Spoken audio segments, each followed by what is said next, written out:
प्रणाम दोस्तों, कक्षा 9वीं गणित के त्रैमासिक परीक्षा के पेपर को सॉल्व करते हैं। देखिए ये पेपर आपका इस प्रकार से था। यहाँ पर पहला क्वेश्चन है, सही विकल्प चुनकर लिखिए। देखिए पहला भाग है 16 भागित 2 बराबर 2 गुणित यहाँ पर कितना आएगा ना। तो देखिए जब अपन 16 में 2 से भाग देंगे तो 2 अठी 16, यानी कि इधर भी 8 आना चाहिए। तो 2 यहाँ पर कितनी संख्या लिखें कि 8 आ जाए। तो देखिए 2 छंग 12 होता है, 5 दूनी 10 होता है, 2 सती 14 हो जाएगा, लेकिन 4 लिखेंगे तो 2 चौक 8 हो जाएगा, इसलिए द वाला ऑप्शन सही रहेगा इसमें। फिर दूसरा है, दी गई आकृति में छायांकित भाग भिन्न के रूप में होगा। अब देखिए यहाँ पर गिन लीजिए आप, 1 2 3 4 5, टोटल 5 है, यानी कि बटे में कितना होगा, 5 होगा। तो बटे में 5 मेरे को यहाँ दिख रहा है और छायांकित भाग 2 हैं, इसलिए इसका भिन्न रूप ये सही होगा, है ना, स वाला। ठीक है, अब तीसरा क्वेश्चन देखते हैं। तीसरे वाले में पूछा गया है, किन्हीं 2 परिमेय संख्याओं का गुणनफल। तो हमेशा ध्यान रखिएगा, किन्हीं 2 परिमेय संख्याओं का गुणनफल सदैव एक परिमेय संख्या ही होती है, इसलिए ब वाला सही रहेगा।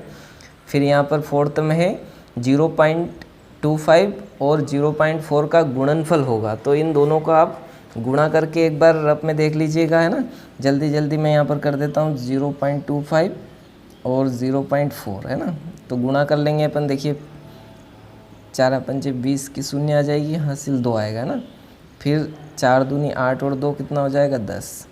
फिर आपको पता है 0 से मल्टीप्लाई करेंगे 0 0 हो जाएगा ना। तो यहाँ पर 1 अंक इसका और 2 अंक इसके, तो 3 अंक बाद डेसिमल 1 2 3, तो यहाँ पर डेसिमल लग जाए ना, यानी कि 0.1 इसका आंसर सही रहेगा, 0.1। तो स में इसका ऑप्शन सही हो जाएगा, है ना। फिर यहाँ पर फिफ्थ है, यदि 1 दर्जन पेन का मूल्य 60 रुपये है तो 1 पेन का मूल्य क्या होगा। अब ध्यान रखिए यहाँ पर 1 दर्जन बोला है ना, तो आप सब जानते हो 1 दर्जन में कितने पेन आ जाएंगे, 12 पेन। तो 1 दर्जन पेन का मूल्य दे रखा है 60 रुपये, तो अपन क्या करेंगे, 60 में 12 से भाग देंगे, तो 12 पंजे 60, यानी कि 1 पेन का मूल्य कितना आ जाएगा अपना, 5 रुपये, इसलिए अ वाला सही है। फिर आगे हैं इसमें, देखिए 32 की घात 1/5 का मान है, तो अपन क्या करेंगे, 32 के गुणनखंड करेंगे। तो देखिए 2 से 2 एकम 2, 2 छंग 12, है ना। फिर 2 से 2 अठी 16, फिर 2 से 2 चौक 8, फिर 2 से देंगे 2 दूनी 4 और 2 एकम 2। तो देखिए 1 2 3 4 5, यानी कि 2 की पावर कितनी आ रही है, 5, और यहाँ पावर कितनी है, 1/5, है ना। तो घात का गुणा हो जाएगा ना, तो 2 की पावर 5 इंटू 1/5, तो ये दोनों कैंसिल हो जाएंगे। तो क्या आ जाएगा, 2 की पावर 1, तो ये आ जाएगा 2 के बराबर, है ना। तो यहाँ पर 2 कहाँ पर है, ब में, तो इसलिए ब वाला सही है। ठीक है, फिर देखिए दूसरा क्वेश्चन है, रिक्त स्थानों की पूर्ति कीजिए। यहाँ पर 4/3 में 2/3 को घटाने पर प्राप्त होगा। तो देखिए यहाँ पर 4/3 में से 2/3 आप घटा रहे हो, तो हर समान है इसलिए एक बार 3 लिख देंगे, और ऊपर वाले ऐसे कैसे लिख देंगे ना। तो 4 - 2, तो यहाँ पर 4 में से 2 कम करेंगे तो 2/3 इसका आंसर सही हो जाएगा ना। तो यहाँ पर आप लिखिएगा 2/3। ठीक है, फिर एक घन में शीर्ष होते हैं, तो घन में 8 शीर्ष होते हैं। फिर 48 भागित 5 में शेषफल का मान होगा, तो भाग देकर आप पता कर सकते हो, 48 डिवाइडेड बाय 5, है ना। तो देखिए 5 नमे की 45 होता है ना, तो यहाँ पर अपन घटा देंगे, 8 में से 5 कम करेंगे तो 3, है ना। तो इन्होंने क्या पूछा है अपने को, यहाँ पर शेषफल पूछा है ना, रिमाइंडर लास्ट में जो बचता है ना, तो यहाँ पर 3 आ जाएगा। फिर बहुपद px बराबर 4x - 3 का शून्यक है, तो शून्यक कैसे निकालेंगे अपन, px के बराबर में 0 रख कर, है ना। तो देखिए यहाँ पर px बराबर 4x - 3 का शून्यक निकालना है, तो अपन इसके बराबर 0 रखेंगे, है ना। तो मैं क्या कर रहा हूँ, डायरेक्ट हल कर रहा हूँ, 4x - 3 = 0, है ना। इसके बराबर 0 करेंगे तो ये 0 हो जाएगा, तो इसको इधर कर लीजिए आप, तो 4x बराबर ये 3 हो जाएगा, ये अपॉन में चला जाएगा, तो x की वैल्यू आ जाएगी 3/4, है ना। तो यहाँ पर अपन लिख देंगे 3/4, है ना। तो ये यहाँ पर आ जाएगा 3/4। फिर देखिए यहाँ पर फिफ्थ में है -5 और माइनस, और ये ब्रैकेट, ये माइनस माइनस क्या हो जाएगा, प्लस, है ना, और ये माइनस, तो देखिए ये दोनों माइनस माइनस जुड़ जाएंगे तो ये हो जाएगा -8 और ये माइनस माइनस क्या हो जाएगा +8, इसलिए इसका आंसर आ जाएगा 0। ध्यान रखिएगा, ठीक है। फिर देखिए 6th में यहाँ पर पूछा है 5872 में संख्या 8 का स्थानीय मान पूछा है ना। संख्या 8 यहाँ पर है, इकाई दहाई सैकड़े के स्थान पर है ना, तो 8 आप लिख लीजिए ऐसा कैसा, और 8 के बाद कितने अंक है 2, तो 2 0 लगा दीजिए ना, ऐसे इसको स्थानीय मान निकालना बोलते हैं ना। अब देखिए तीसरा क्वेश्चन है सही जोड़ी मिलाइए। यहाँ पर आपको पहले भाग में दे रखा है 0.5 इंटू -7.4, तो आप इन दोनों का मल्टीप्लाई करके देख लीजिए, तो -7.4 इंटू 0.5, तो देखिए 5 चौक 20 की शून्य हसिलाए 2, 5 सत्ते 35 और 2 कितना हो जाएगा 37 है ना। यहाँ पर 2 अंक बाद डेसिमल लग जाएगा ना 1 और 2, तो 3.7 कहाँ पर है ये, यहाँ लास्ट में है ना, क्योंकि माइनस है इसलिए माइनस का 3.7 आएगा। तो आप क्या कीजिएगा, सबसे ऊपर से इसको मिलाइएगा, है ना, मिलाना नहीं है आपको, सामने लिखना है, बिल्कुल सही के सामने सही है ना। फिर देखिए यहाँ पर मल्टीप्लाई में माइनस माइनस प्लस हो जाएगा मल्टीप्लाई में, है ना, तो 7 का 15 में मल्टीप्लाई या 15 का 7 में, 15 सत्ते 105 है ना, तो ये यहाँ पर इसका 5वां सही हो जाएगा। फिर 504 में 18 से डिवाइड करना पड़ेगा अपने को, है ना, तो यहाँ पर 504 भागित 18, तो देखिए 18 को 18 दूनी 36, 18 या 54 ज़्यादा हो जाएगा ना, 36 लेंगे अपन, तो 10 में से 6 कम किए तो 4, फिर यहाँ 1 इधर चला गया ना तो 4 बचेंगे, तो यहाँ 1 आया, फिर ऊपर से अपन ने 4, तो 18 8 144 है ना। तो यहाँ माइनस है इसलिए यहाँ पर क्या लग जाएगा माइनस, तो माइनस के 28 कहाँ पर है, ये इसके सामने ही है, तो इसके सामने वाला ही बिल्कुल सही रहेगा इसमें। फिर 4th में 0.04 और यहाँ पर 10 है ना, तो डेसिमल ये 0 यहाँ से हटाएंगे तो एक अंक और डेसिमल इधर बढ़ जाएगा, तो ये भी इसके सामने वाला ही सही रहेगा। फिर इन दोनों को जोड़ना है, आप आसानी से जोड़ पाओगे, देखिए यहीं पर जोड़ देता हूँ, 42.64 और 0.36 है ना, ये पॉइंट वाले इधर लिखाएंगे, ध्यान रखिएगा ये, तो 10 कैरी 1 है ना, 7 और 3 10 कैरी 1, तो ये 3 4 43 जहाँ पर है सबसे ऊपर है, तो ये इसका ये सही रहेगा। फिर लास्ट में जो बचा उसको तो आप आसानी से मिला पाओगे, ये बचा है ना, तो डिवाइड करके भी देख सकते हो या फिर डायरेक्ट भी मिला सकते हो, ठीक है। अब आगे बढ़ते हैं अपन। अब देखिए आपका चौथा क्वेश्चन है, एक वाक्य या शब्द में उत्तर लिखिए ना।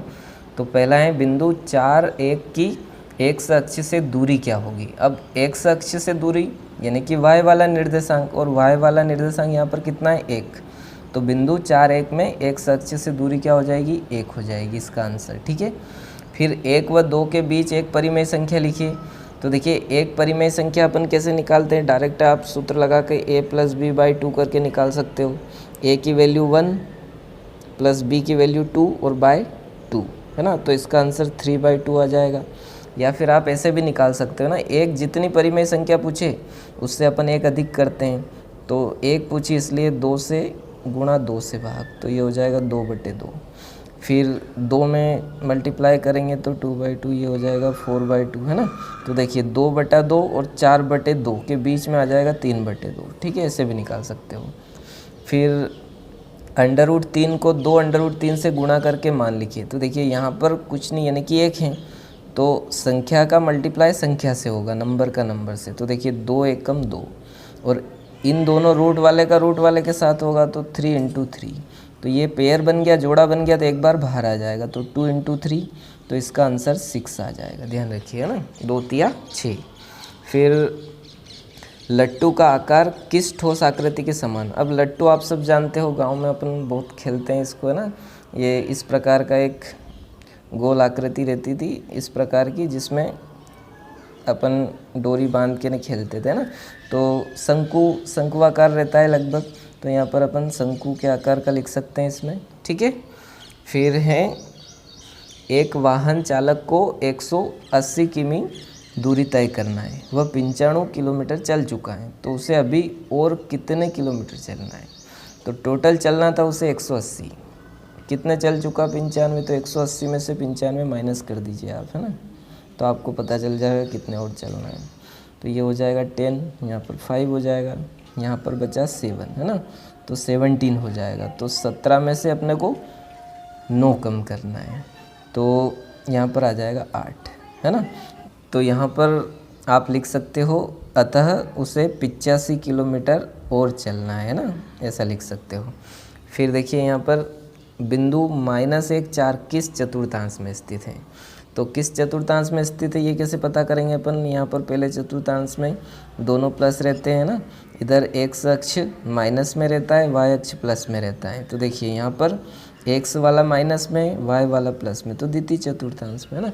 तो यहाँ पर आप किस चतुर्थांश में है, तो द्वितीय चतुर्थांश में, ऐसा कैसे लिख देना, है ना। फिर 5th वाला क्वेश्चन देखते हैं। अब देखिए 5वां प्रश्न है, निम्नलिखित के लिए सत्य असत्य लिखे ना। तो एक घन में कुल 6 फलक होते हैं, तो ये बिल्कुल सत्य है। फिर मूल बिंदु में भुज और कोटि दोनों ही शून्य नहीं होते हैं, ध्यान रखिए, जबकि होते हैं, क्योंकि मूल बिंदु में x अक्ष भी 0 और y अक्ष भी 0, इसलिए ये असत्य आ जाएगा ना। फिर यहाँ पर है पुस्तक एक घनाभाकार ठोस आकृति होती है, तो ये सत्य है बिल्कुल। फिर शंकु एक बेलनाकार आकृति होती है, तो ये असत्य है ना, क्योंकि बेलन तो इस प्रकार का होता है ना, आपने देखा है ना। तो शंकु इस प्रकार का होता है, अभी मैंने बनाया था। फिर बिंदु 0 - 5 y अक्ष पर स्थित होगा, तो देखिए यहाँ पर x अक्ष तो 0 है, तो ये किस अक्ष पर स्थित होगा, y अक्ष पर, है ना, तो ये भी सत्य है। फिर ऋणात्मक y अक्ष पर स्थित है। फिर रैखिक बहुपद की घात 2 होती है, तो ये असत्य है। असत्य क्यों है, क्योंकि रैखिक बहुपद है, इसलिए घात कितनी होगी, 1 होगी, ठीक है। फिर देखिए इस पेपर को जल्दी जल्दी मैं आपको बता देता हूँ। ये सारे क्वेश्चन मैंने पहले ही सोल्व करवा दिए हैं आपके ब्रिज कोर्स में। यदि आपने ब्रिज कोर्स के वीडियो नहीं देखे हैं तो मैं इसी वीडियो के एंड स्क्रीन पर वीडियो दूंगा या फिर डिस्क्रिप्शन बॉक्स में भी दूंगा, तो आप वहाँ पर जाकर इनके आंसर चेक कर लेना, ठीक है। जल्दी जल्दी आप पेपर देख लीजिए।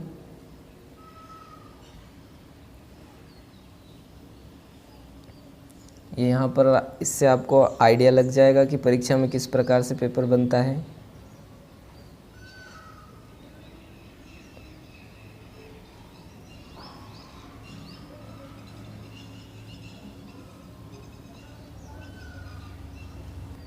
ब्रिज कोर्स के अलावा भी यदि आप वीडियो आपकी मेन बुक के देखना चाहते हैं तो हमारी प्लेलिस्ट ज़रूर चेक कीजिए, वहाँ पर आपको अध्याय 3 तक कंटिन्यू मिल जाएंगे वीडियो, है ना, प्लेलिस्ट में।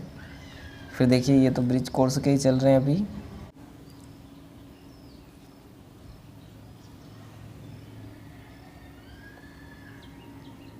अब देखिए प्रश्न क्रमांक 17 से यहाँ पर आपको दिख रहे हैं, ये भी लगभग सारे क्वेश्चन आपके ब्रिज कोर्स के ही हैं।